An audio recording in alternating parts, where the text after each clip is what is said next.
ఈశ్వరుడు ధ్యానంలో కూర్చుంటాడు. ఈశ్వరుడు ధ్యానంలో కూర్చుంటాడు. అందుకనే ఈశ్వరుడిని ఏమంటారు? ధ్యాన యోగి అంటారు, ఆది యోగి అంటారు. కాబట్టి శివుణ్ణి కాబట్టి శివుడు ధ్యానం చేస్తూ ఉంటాడు. ఎప్పుడైతే ధ్యానం చేస్తూ ఉన్నటువంటి శివుడికి మనకేం కలుగుతాయి? ధ్యానం చేస్తున్నప్పుడు మనందరికీ ఏమొస్తాయి? ధ్యానం చేస్తున్నప్పుడు మనందరికీ ఏమొస్తాయి? ఆలోచనలు వస్తాయి. ధ్యానం చేస్తూనే ఉంటాం, కానీ ఆలోచనలు వస్తున్నాయి. అదేవిధంగా శివుడికి కూడా ధ్యానం చేస్తున్నప్పుడు ఆలోచనలు వచ్చినాయి. శివుడికి ధ్యానం చేస్తున్నప్పుడు మనందరికీ వచ్చినట్టుగానే తనకి ఆలోచనలు వచ్చినాయి. ఎవరు ఆ ఆలోచన అంటే, ఒక ఆమె, ఒక మనిషి, మగ మనిషి వస్తాడు. ఆ మగ మనిషి పేరు ఏంటంటే, మనిషి ఆలోచన వస్తాడు. అతని పేరు ఏంటంటే కాముడు. అంటే కామం ఒక పురుష రూపాన్ని ధరించి కాముడు అనేటటువంటి వాడు తన ఆలోచనలోకి వస్తాడు. ఎంతసేపు నువ్వు ఆలోచనలో నుంచి పో, నేను ధ్యానం చేసుకోవాలి, నేను శ్వాస మీద ధ్యాస పెట్టాలి అని చెప్పి పెడుతున్నా కూడా కంటిన్యూస్గా వాడు వచ్చేసేసి నేను తలుపు తట్టి చెబుతూ ఉంటాడు. ఇక లాభం లేదు అని చెప్పి ఈ కాముడిని ఏం చేస్తాడంటే, ఆ కామాన్ని ఎట్టయినా సరే జయించాలి అనేటువంటి ఉద్దేశంతో ఏం చేస్తాడు? ఈ ధ్యానం చేసి చేసి చేసి చేసి చేసి ఈ యొక్క చక్రాల ద్వారా అన్నీ కూడా భయపెట్టే అతనికి శివుడికి ఏముంటుంది? మూడో కన్ను ఉంటుంది. ఇది ఏంటి? ఆజ్ఞా చక్రం. కాబట్టి ఇక్కడ ఉంటుంది శివుడికి. ధ్యానం చేసి చేసి చేసి చేసి మనకు కూడా ఇక్కడ తెప్పించుకునేటటువంటి శక్తి మనకున్నది. మనం కనుక తగిగా కనుక ప్రాక్టీస్ చేస్తే శివుడు ఈ చేసేసి ఒక్కసారి ఆ కాముడిని భస్మీపట్నం చేయటం కోసం ఏం చేస్తాడో తెలుసా? ఒక్కసారి ఆ కన్ను తెలుస్తాడు, జ్ఞాన నేత్రాన్ని తెలుస్తాడు. ఆ జ్ఞాన నేత్రాన్ని తెలిసినప్పుడు ఆ కాముడు ఆ కోరిక అనేది చనిపోతాడు. కోరిక అని చెప్పి చనిపోతే అప్పుడు ఆ కోరిక పేరు, అతని పేరు, ఇంకొక పేరు అతనికి ఏంటంటే మన్మధుడు. ఆ కాముడికి మరి ఒక పేరేంటి? మన్మధుడు. మన్మధుడు. మన్ అంటే ఎవరు? మనస్సు. మనసుని అధ్యయనం కొట్టుకునేవాడు మన్మధుడు. ఆ మనసు పిచ్చి కోరికలు కోరినటువంటి మనసుని అతను చంపేస్తాడు. మన్మధుడి భార్య ఎవరు? అప్పుడు ఆ భార్యకి కోపం వస్తుంది. వచ్చి శివుడి దగ్గరకు వచ్చి, నా భర్తను నువ్వు చంపేశావు, ఎలా చేశావు? ఆమె పేరు రతి. ఆమె పేరేంటి? రతి. అప్పుడు నేను భర్తను నువ్వు చంపేశావు అంటే చెప్పే రతి ఏమంటాడంటే, రతిని చంపి అప్పుడు శ్రీకృష్ణుడు ఏమంటాడంటే, శివుడు ఓకే, నేను నీ భర్తను చంపేశాను కాబట్టి అతనికి నేను మళ్ళీ జన్మనిచ్చి నాలోనే, నా లోపల అడ్డు పెట్టుకొని ఎవరికి కనిపించకుండా నాలోనే అతను ఉంటూ అతనిని నేనే కంట్రోల్ చేస్తూ నువ్వుకొక్కడికే నేను అతన్ని చూసుకునే ఏర్పాటు చేస్తాను. ఇంకా ఎవరికి కనిపించడో అతను. కాబట్టి నువ్వు చూసుకో, అతను నాలోనే ఉంచుకొని నేను అతన్ని ఇష్టం వచ్చినట్టుగా ప్రవర్తించకుండా నేను చూసుకుంటానని చెప్పి అతన్ని బతికించి తన లోపలే పెట్టుకుంటాడు శివుడు. అందుకనే శివుడు ధ్యాని కదా. మనలో కోరికలు ఉన్నా కూడా మనము బుద్ధి అనేటటువంటి దాన్ని ప్రయోగించి ఈ ధ్యానులు ఆ యొక్క కోరికలని అదుపులో పెట్టుకుంటాం. ఆ కోరికలను మనం అదుపులో పెట్టుకోగలం ధ్యాని అనేటువంటి వాడు శివునిలాగా. కాబట్టి ఆ కాముని దహనం అంటే ఆ కాముని చంపే కార్యక్రమం అందరూ ఎప్పుడు చేసుకుంటారు? నిన్న చేసుకుంటారు. ఈరోజు ఏం చేసుకుంటారు? ఆ కాముడు చనిపోయిన తర్వాత ఎప్పుడైతే కాముడు చనిపోయిన తర్వాత ఆ విజయాన్ని సెలబ్రేట్ చేసుకుంటారో, ఈరోజు ఆ ధ్యానం చక్కగా కుదురుతుంది అనేటువంటి ఉద్దేశంతో ఈరోజు చేసుకుంటారు హోలీ పండుగ. కాబట్టి ఈ రకంగా రెండు రకాల, నార్త్ ఇండియాలో ఒక కథ ఉంటుంది, సౌత్ ఇండియాలో ఒక కథ ఉంటుంది. కాబట్టి ఈ యొక్క ధ్యానానికి ఈ హోలీ పండగకి ఉన్నటువంటి సంబంధం ఏంటంటే ఈ రెండు రకాలైనటువంటి సంబంధాలు ఉన్నాయి అని చెప్పి మనం చెప్పుకుంటున్నాం. కాబట్టి ధ్యానం చేస్తూ అంటే శివుడిని గురించి మనం ఎలా ఉంటున్నాం, ధ్యానం చేసి చేసి చేసి చేసి చేసి శివుడు ఏం పొందాడు, మూడవ కంటిని పొంది తన యొక్క మూడవ కంటితోటి ధ్యానాన్ని డెవలప్ చేసుకోగలిగాడు.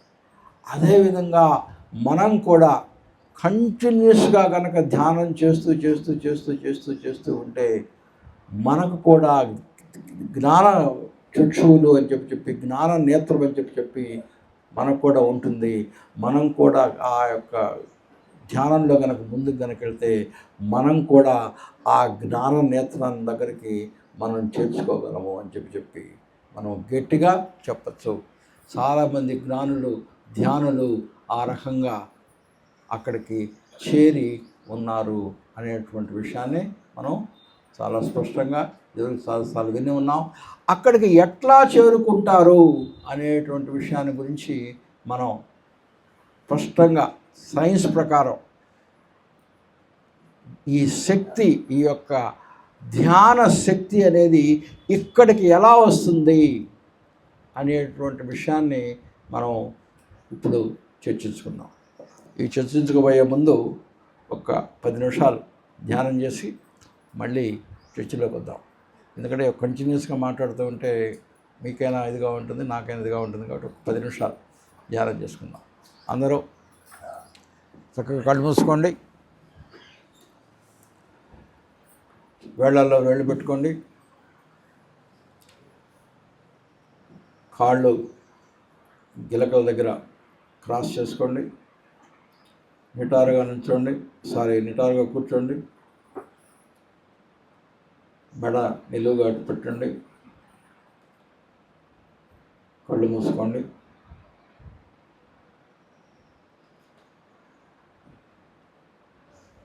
కేవలం శ్వాస మీద ధ్యాస పెట్టండి. ఎటువంటి ఆలోచనలు వచ్చినా ఆ ఆలోచనలకు విలువనివ్వకండి. మీరు ఆలోచనలను కనుక విలువనివ్వకుండా ఆలోచనల మీద నీ యొక్క మానసిక దృష్టి నుంచి పెట్టకుండా ఉంటే ఆలోచనలు వాటంతట అవే మటుమాయమైపోతాయి.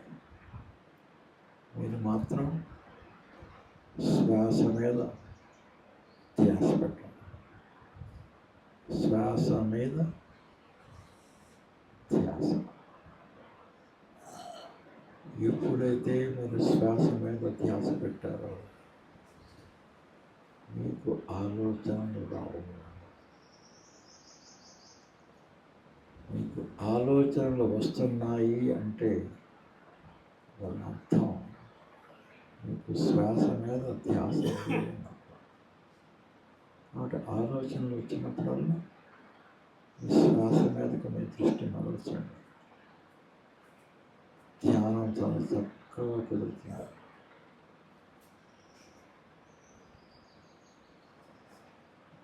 మీరు వేకుడుతో ఉండండి, నిద్రలోకి వెళ్ళిపోకండి.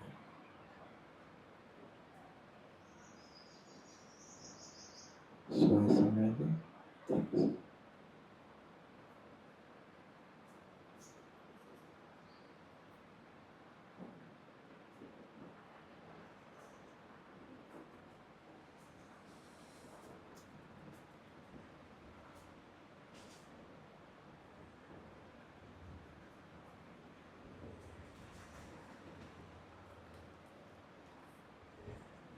ఉపయోగించుకుంటాం. పిరమిడ్ శక్తిని పూర్తిగా ఉపయోగించుకుందాం.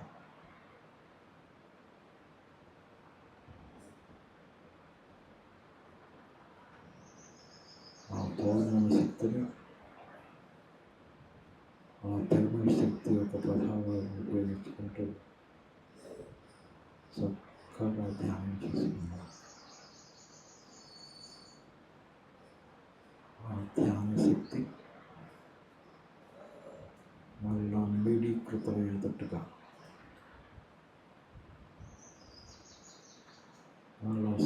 వృద్ధి చేసేటట్టుగా, తద్వారా మన మానసిక శక్తిని బలోపేతం చేసుకుంటాం, మన శారీరక శక్తిని బలోపేతం చేసుకున్నాం, మనలో ఉన్నటువంటి ఆధ్యాత్మిక శక్తిని బలోపేతం చేసుకున్నాం. శ్వాస మీద ధ్యాస.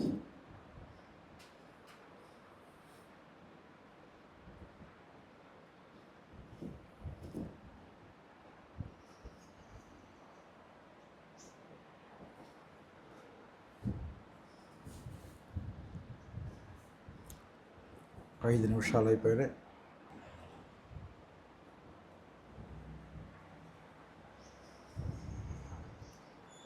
పౌర్ణమి ధ్యానం. పౌర్ణమి రోజున పిరమిడ్ ధ్యానం.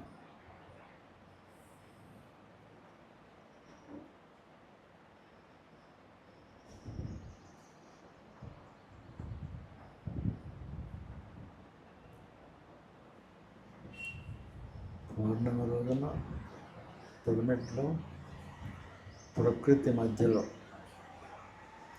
సహజమైనటువంటి వాతావరణంలో ధ్యానం చేయడం మన అదృష్టం. సామూహికంగా ధ్యానం చేయడం ఇంకా మన అదృష్టం.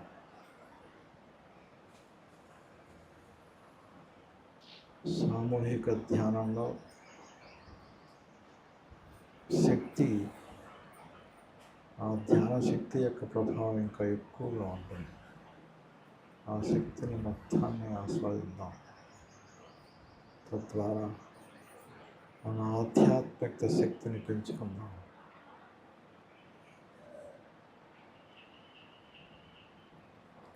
ఆఖరి 2 నిమిషాలు. కాళ్ళను విడదీసి ఆ 2 యొక్క చేతి వేళ్లను మీ కళ్ళపై ఉంచండి.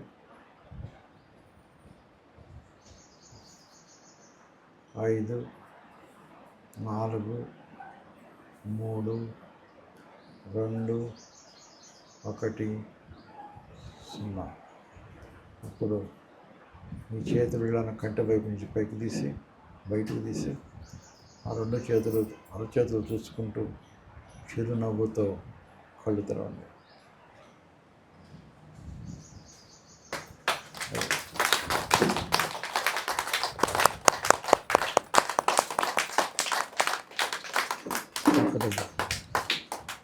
చక్కటి ధ్యానం.